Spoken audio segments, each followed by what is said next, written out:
سب سے اہم رشتہ خامد اور بیوی ہے، سب سے اہم رشتہ خامد اور بیوی ہے، سب سے اہم رشتہ خامد اور بیوی ہے۔ یہ میں ہوائی فائر نہیں کر رہا، گنو ماں باپ کے لیے کتنی آیات ہیں، چند ماں باپ کے عظمت احترام، چند آیات اولاد کے لیے، چند آیات بہن بھائیوں کے لیے، چند آیات،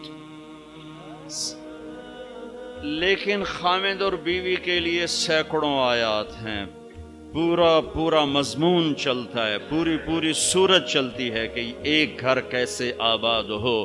قرآن نے کس رشتے پر زور دیا وہی اہم ہو۔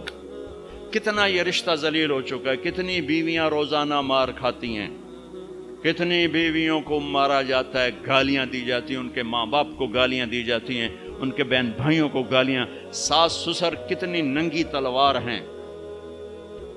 تم سارے علماء مفتی بیٹھے ہو، کہیں ساس بہو کے رشتے کے کوئی حقوق آئے ہیں؟ کہیں سسر اور بہو کے رشتے کے کوئی حقوق آئے ہیں؟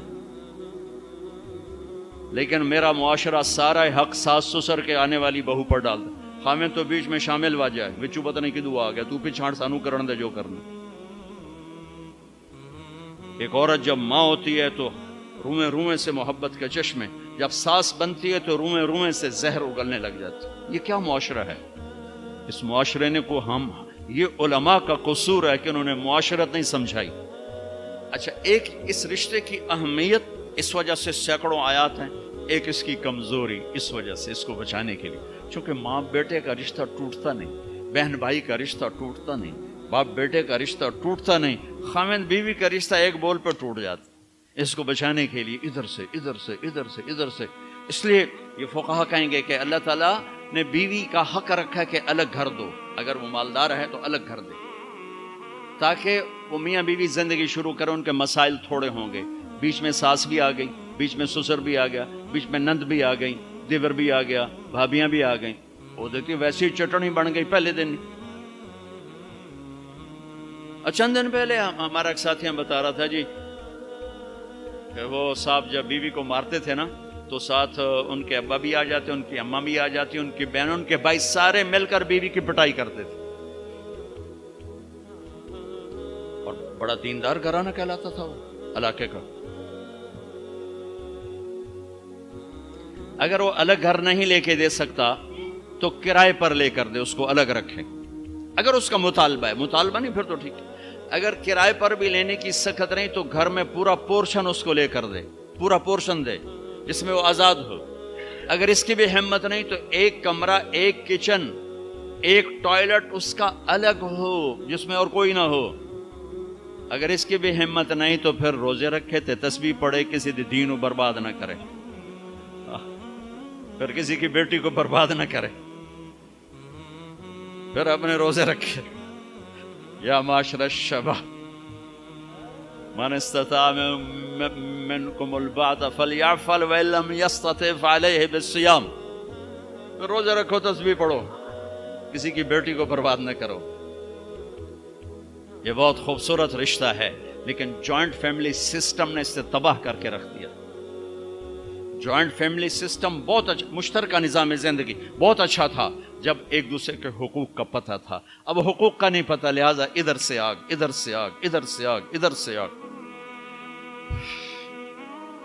میں سر درد کا مریض ہوں، تھوڑی تھکاوٹ شروع ہو جاتا، فاقہ شروع ہو جاتا، تو میں روزے رکھنے کے لیے مری چلا جاتا ہوں کہ چلو کچھ ٹھنڈک، روزے کا لمبا ہونا اور ٹھنڈک شاید اس کو کچھ وہ بیلنس کر دیتا ہے، تو میں کچھ 3-4 روزے پھر بھی چھوٹ جاتے ہیں لیکن اکثر پورے ہو جاتے ہیں۔ تو بھوربن میں وہاں ایک جگہ میں ٹھہرتا ہوں، تو عصر کے بعد میں تھوڑا بیان کرتا ہوں معاشرت پر۔ تو پہلی دفعہ جب میں وہاں ٹھہرا تو 8ویں دن امام مسجد کی بیوی آئی ہمارے پاس، میری بیگم کے پاس، کہ جی بیگم صاحب، میں نے آپ کا اور مولانا کا شکریہ ادا کرنا ہے کہ آج میری زندگی کا پہلا ہفتہ ہے میرے خامد نے مجھے مارا نہیں، پہلا ہفتہ۔